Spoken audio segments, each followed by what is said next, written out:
முக்கிய செய்திகள். மத்திய அரசுக்கு அழுத்தம் கொடுத்து மேகதாதுவில் அணை, கர்நாடக முதலமைச்சர் எடியூரப்பா சவால். பொது இடங்களில் பெண்களுக்கு பாதுகாப்பான சூழல், காவல்துறைக்கு ஸ்டாலின் அறிவுறுத்தல். தடுப்பூசிகள் குறித்து வெள்ளை அறிக்கை வெளியிட தயார், எடப்பாடி பழனிசாமிக்கு மா சுப்பிரமணியன் பதிலடி. தமிழகத்தில் வேகமாக குறைந்து வரும் தொற்று பரவல், பொதுமக்கள் விழிப்புடன் இருக்க வலியுறுத்தல். சென்னை, திருவள்ளூர் மாவட்டங்களில் கொட்டி தீர்த்த மழை, சேலம், தேனி உட்பட 13 மாவட்டங்களுக்கு கனமழை எச்சரிக்கை.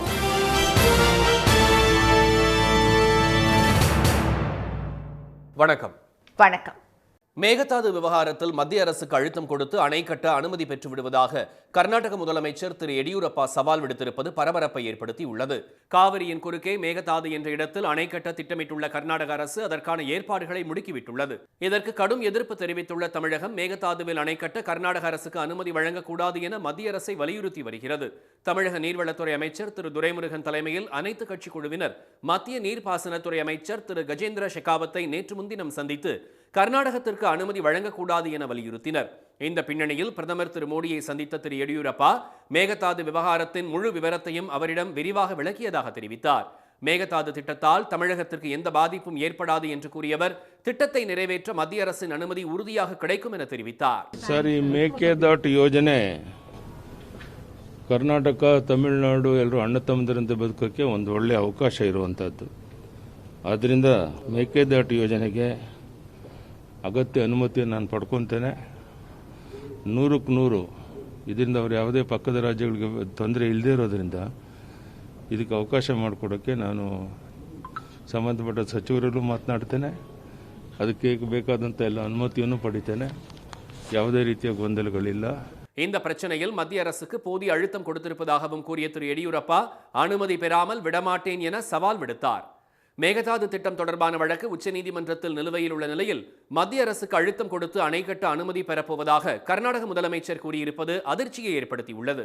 தமிழகத்தில் பொது இடங்களில் பெண்களுக்கு பாதுகாப்பான சூழலை உருவாக்க வேண்டும் என முதலமைச்சர் திரு மு.க. ஸ்டாலின் வலியுறுத்தியுள்ளார். சென்னை தலைமைச் செயலகத்தில் உள்துறை, மதுவிலக்கு மற்றும் ஆயத்தீர்வை துறைகளின் செயல்பாடுகள் குறித்தும் அந்த துறைகளில் மேற்கொள்ளப்பட்டு வரும் பல்வேறு திட்டப் பணிகளின் முன்னேற்றம் குறித்தும் புதிய திட்டங்கள் குறித்தும் நேற்று ஆய்வுக் கூட்டம் நடைபெற்றது. இந்த கூட்டத்திற்கு தலைமையேற்று துறைகளின் பணிகளை ஆய்வு செய்த முதலமைச்சர், காவல்துறை என்பது குற்றங்களை தடுக்கும் துறையாகவும் தண்டனை பெற்றுத்தரும் துறையாகவும் மட்டுமல்லாமல் குற்றங்கள் நடக்காத வகையில் சூழ்நிலையை உருவாக்கும் துறையாக செயல்பட வேண்டும் என அறிவுறுத்தினார். பெண்கள் மற்றும் குழந்தைகளுக்கு எதிராக நடைபெறும் குற்றங்களை களைந்திட கடுமையான நடவடிக்கை எடுக்க வேண்டும் என்றும் பெண்களுக்கு பொது இடங்களில் பாதுகாப்பான சூழலை உருவாக்குவதை தலையாய கடமையாக கொண்டு செயல்பட வேண்டும் என்றும் திரு ஸ்டாலின் வலியுறுத்தினார். காவலர்களுக்கான சலுகைகள், விடுப்புகள், வீட்டு வசதிக்கான வழிமுறைகளை மேம்படுத்த வேண்டும் என்றும் அவர் அறிவுறுத்தினார். இந்த கூட்டத்தில் அமைச்சர்கள் திரு ரகுபதி, திரு ராஜகண்ணப்பன், திரு செந்தில் பாலாஜி, தலைமைச் செயலர் திரு இறையன்பு, நிதித்துறை செயலர் திரு கிருஷ்ணன், மதுவிலக்கு மற்றும் ஆயத்தீர்வைத்துறை செயலர் திரு பிரபாகர் உள்ளிட்டோர் பங்கேற்றனர். தடுப்பூசி குறித்த அனைத்து தகவல்களையும் வெள்ளை அறிக்கையாக வெளியிட தயாராக இருப்பதாக மக்கள் நல்வாழ்வுத்துறை அமைச்சர் திரு மா சுப்பிரமணியன் தெரிவித்துள்ளார். கொரோனா பெருந்தொற்றை எதிர்கொள்வதற்காக மீனம்பாக்கம் தனியார் கல்லூரியில் அமைக்கப்பட்டிருந்த கோவிட் கேர் மையத்தில் பணியாற்றிய மருத்துவர்கள், செவிலியர்கள் உள்ளிட்ட 85 பேருக்கு அவர் நினைவு பரிசுகளை வழங்கி கௌரவித்தார். பின்னர் செய்தியாளர்களிடம் பேசிய திரு சுப்பிரமணியன், எதிர்க்கட்சித் தலைவர் எடப்பாடி திரு பழனிசாமி தடுப்பூசி தொடர்பாக விடுத்த அறிக்கை குறித்து விளக்கம் அளித்தார். அவரது ஆட்சி காலத்தில் போடப்பட்ட தடுப்பூசிகளை விட திமுக ஆட்சிக்கு வந்த பிறகு அதிக தடுப்பூசிகள் போடப்பட்டிருப்பதாக அமைச்சர் கூறினார். எதிர்க்கட்சி தலைவர் முதலமைச்சராக பொறுப்பேற்றிருந்த அந்த 103 நாட்களில் தடுப்பூசி போடப்பட்டது என்பது 63,28,407. அவர் நாளொன்றுக்கு எவ்வளவு பேருக்கு தடுப்பூசி போட்டிருக்கிறார்கள் என்றால் தினசரி தடுப்பூசியின் எண்ணிக்கை 61,441. திமுக அரசு பொறுப்பேற்றதற்கு பிறகு தினசரியின் சராசரி என்பது 1,61,297. தமிழ்நாட்டில் இதுவரை 1,76,19,174 தடுப்பூசிகள் போடப்பட்டிருப்பதாக கூறியவர், 32,67,631 பேருக்கு 2வது டோஸ் போடப்பட்டிருக்கிறது என்றார். அதிமுக ஆட்சியில் 6% தடுப்பூசிகள் வீணாக்கப்பட்ட நிலையில் தற்போது ஒதுக்கப்பட்டதை விட கூடுதலாக 7 லட்சம் தடுப்பூசி போடப்பட்டிருப்பதாக திரு மா சுப்பிரமணியன் தெரிவித்தார். பேரிடர் காலத்தில் அரசியல் குற்றச்சாட்டுகளை வைக்க வேண்டாம் என முதலமைச்சர் கூறியுள்ள நிலையில் எதிர்க்கட்சித் தலைவரே அதிமுக ஆட்சிக்கால தவறுகள் பற்றி அறிக்கை கேட்கும்போது சட்டப்பேரவையிலும் நேரிலும் வழங்க தயாராக இருப்பதாக அவர் கூறினார். வாய் புளித்ததோ மாங்காய் புளித்ததோ என்று அறிக்கை விடுவது என்பது சரியானது அல்ல.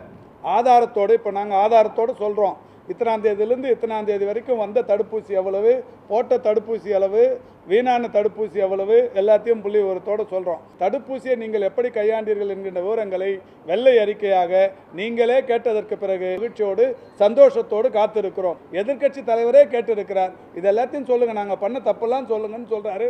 சொல்றதுக்கு தயாராக இருக்கிறோம். இந்தியாவிலேயே ஒதுக்கப்பட்ட தடுப்பூசிகளை விட அதிக அளவில் தமிழ்நாட்டில்தான் போடப்பட்டிருப்பதாக பிரதமர் மோடியின் கூட்டத்திலேயே பாராட்டு தெரிவிக்கப்பட்டதை சுட்டிக்காட்டிய அமைச்சர், இது தெரியாமல் பாஜகவின் திருமதி குஷ்பு பொய்யான குற்றச்சாட்டை வைப்பதாக கண்டனம் தெரிவித்தார். பின்னர் உலக தமிழ் வம்சாவளி அமைப்பினர் நடத்திய விழாவில் பங்கேற்ற திரு மா சுப்பிரமணியன் முன்கள பணியாளர்கள் 52 பேருக்கு விருதுகளை வழங்கினார். நிகழ்ச்சியில் பேசிய திமுக எம்பி திரு தயாநிதி மாறன், கொரோனா கட்டுப்பாடுகளை கடைபிடிக்காமல் அலட்சியமாக இருந்தால் 3வது அலை தாக்கும் என்பதை உணர்ந்து பொதுமக்கள் அனைவரும் கவனமாக இருக்குமாறு கேட்டுக்கொண்டார். தமிழ்நாட்டில் தினசரி கொரோனா பாதிப்பு வேகமாக குறைந்து வரும் நிலையில் அரியலூர், ஈரோடு, காஞ்சிபுரம் உள்ளிட்ட 18 மாவட்டங்களில் எந்த உயிரிழப்பும் இல்லாத நிலை உருவாகியுள்ளது. தமிழக அரசு எடுத்த பல்வேறு தடுப்பு நடவடிக்கைகள் காரணமாக கொரோனா 2வது அலை கட்டுப்படுத்தப்பட்டுள்ளது. இதையடுத்து தினசரி பாதிப்பு வேகமாக குறைந்து 2300க்கும் கீழே வந்துள்ளது.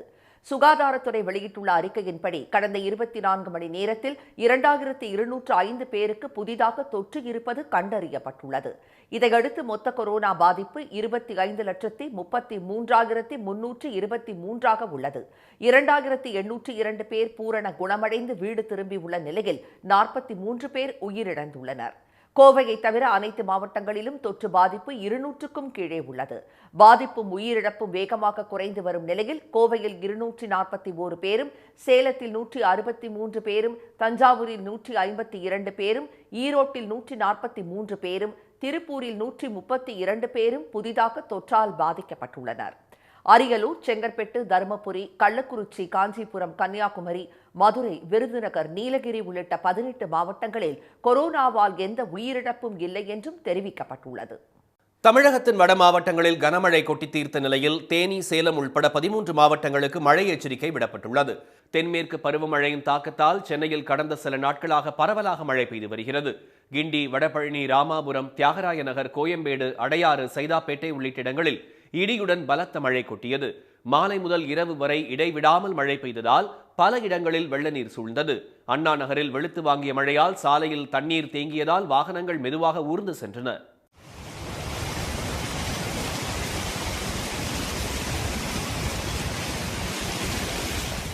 தாம்பரம், திருவொற்றியூர், பல்லாவரம், குரோம்பேட்டை உள்ளிட்ட புறநகர் பகுதிகளிலும் இடியுடன் மழை பெய்ததால் வாகன ஓட்டிகள் அவதிக்குள்ளாயினர். கூடுவாஞ்சேரியில் 2வது நாளாக பெய்த மழையின் போது இடி மின்னலுடன் பலத்த காற்றும் வீசியது. திருவள்ளூர் மாவட்டம் பொன்னேரி, சோழாவரம் உள்ளிட்ட பகுதிகளில் கொட்டிய கனமழை விவசாயிகளை மகிழ்ச்சிப்படுத்தியது.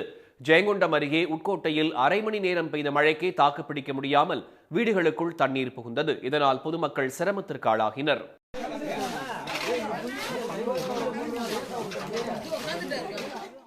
இத்தனை காலமாக நல்லா தண்ணி போயிட்டு இருந்தது. ஒரு தனியாருக்கு சொந்தமான இடம் இங்கேருந்து கடற்கரை பக்கத்தில் இருக்குது. அது வந்து இப்போ ஆக்கிரமிப்பு பண்ணிட்டாங்க. தண்ணி சுத்தமாக போகிறதே கிடையாது. கிட்டத்தட்ட 3 வருஷமாக எல்லார் வீடுமே நனைஞ்சிடுச்சு. நாங்கள் ஃபுல்லாக நெசவு தொழில் தான் செஞ்சுட்ருக்கோம். தொழில் சுத்தமாக பாதிச்சிச்சு. வந்தவாசியில் 1 மணி நேரம் கொட்டி தீர்த்த கனமழையால் சாலையோர வியாபாரிகள் பாதிக்கப்பட்டனர். அவிநாசி மற்றும் அதன் சுற்றுவட்டார பகுதிகளில் 1 மணி நேரம் பெய்த சாரல் மழையால் குளிர்ச்சி நிலவியது.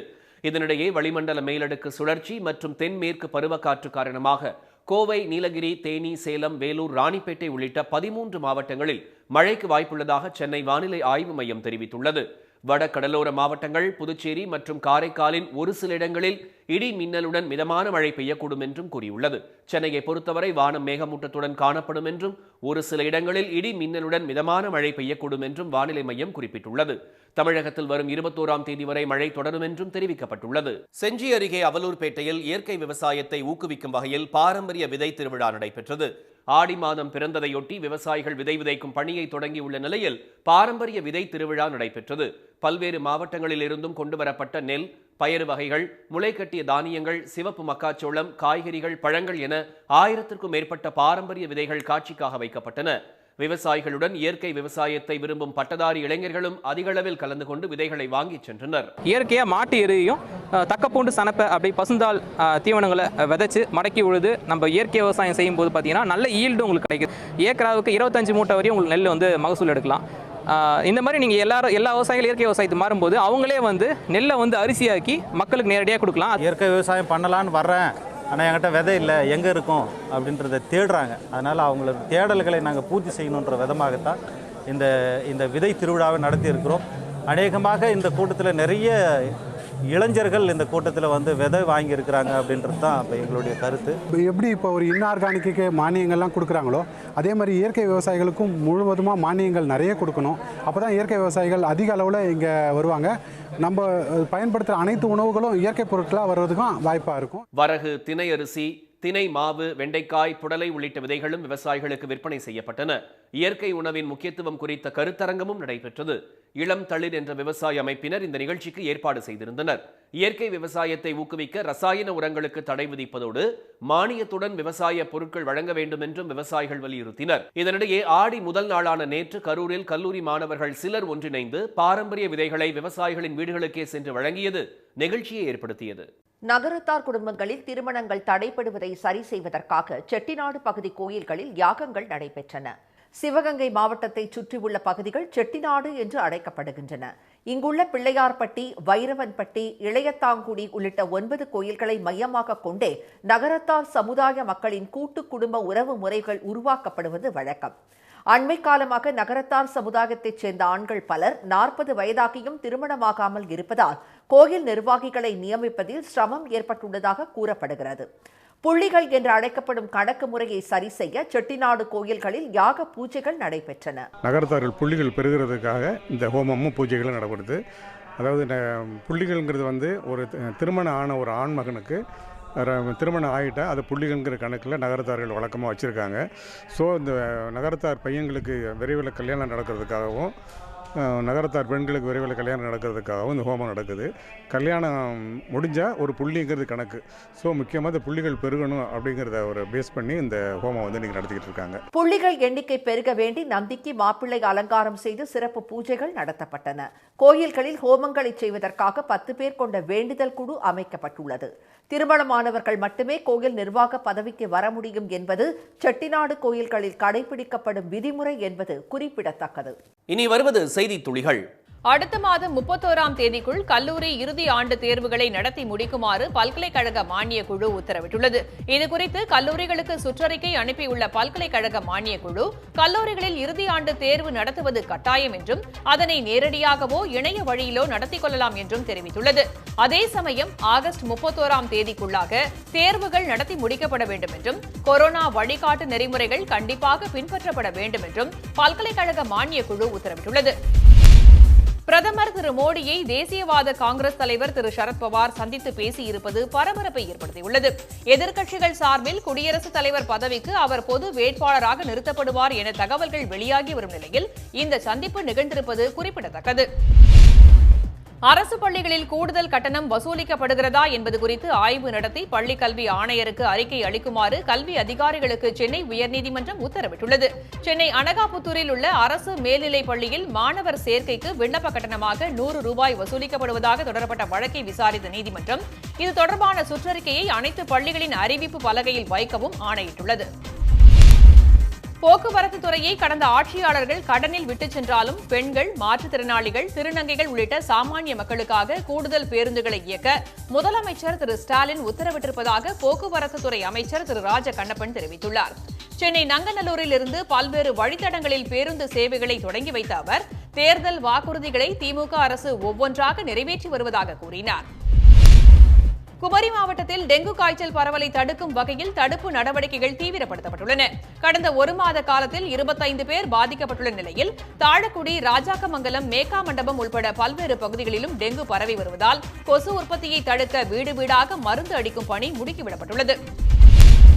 தமிழ்நாட்டில் 87% பேர் நீட் தேர்வை எதிர்ப்பதாக தன்னார்வ அமைப்பு ஒன்று நடத்திய கருத்து கணிப்பில் தெரியவந்துள்ளது.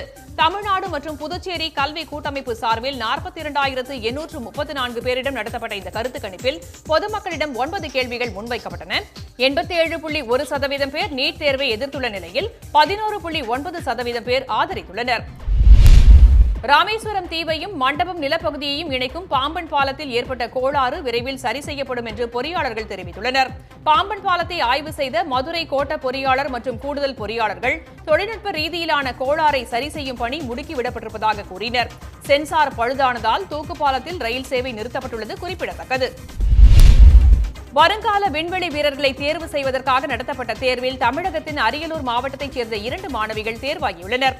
IAA என்ற அமைப்பு ஆன்லைன் மூலம் நடத்திய தேர்வில் ரகசியா, வேதாஸ்ரீ என்ற அந்த 2 மாணவிகள் முதல் 10 இடங்களில் வெற்றி பெற்றிருப்பது பள்ளிக்கும் தமிழகத்திற்கும் பெருமை சேர்த்திருப்பதாக ஆசிரியர்கள் கூறினர். டோக்கியோ ஒலிம்பிக் கிராமத்தில் முதலாக வீரர் ஒருவருக்கு கொரோனா தொற்று உறுதியாகியிருப்பது அதிர்ச்சியை ஏற்படுத்தியுள்ளது. போட்டிக்கு 1 வாரமே உள்ள நிலையில் பல்வேறு நாடுகளிலிருந்து வீரர் வீராங்கனைகள் வருகை தந்த வண்ணம் உள்ளனர். 5000க்கும் மேற்பட்டோர் டோக்கியோ வந்துள்ள நிலையில் அனைவரும் பிரத்யேகமாக அமைக்கப்பட்டுள்ள ஒலிம்பிக் கிராமத்தில் தங்க வைக்கப்பட்டுள்ளனர். வீரர்களுக்கு நடத்தப்பட்ட கொரோனா பரிசோதனையில் ஒருவருக்கு தொற்று உறுதியாகியிருப்பதால் போட்டி அமைப்பு குழு அதிர்ச்சியடைந்துள்ளது. ஒலிம்பிக்கில் பங்கேற்கும் இந்திய துப்பாக்கிச் சுடுதல் குழு டோக்கியோ சென்றடைந்தது. ஒலிம்பிக்கில் பங்கேற்கும் இந்திய அணியில் பதக்கம் வெல்ல அதிக வாய்ப்புள்ள விளையாட்டுகளில் ஒன்றாக துப்பாக்கிச் சுடுதல் இருக்கும் என எதிர்பார்க்கப்படுகிறது. இதில் முன்னர் இல்லாத வகையில் இந்தியாவிலிருந்து இம்முறை 15 வீரர் வீராங்கனைகள் பங்கேற்றுள்ளனர். மகளிருக்கான 10 மீட்டர் ஏர் ரைபிள் போட்டியில் முதலாக இந்தியா பங்கேற்பதை ஒட்டி தமிழக வீராங்கனை இளவேனில் வாலறிவன், அபூர்வி சந்தேலா ஆகியோர் டோக்கியோ சென்றுள்ளனர். மீண்டும் முக்கிய செய்திகள்.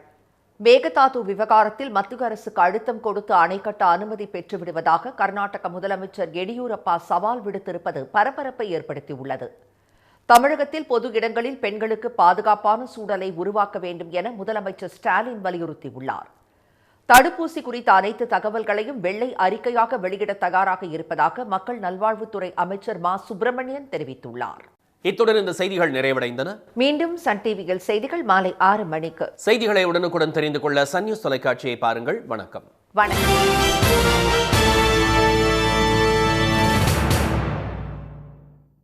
உடனுக்குடன் செய்திகளை தெரிந்து கொள்ள சன் நியூஸ் பெல் ஐகானை கிளிக் பண்ணுங்க.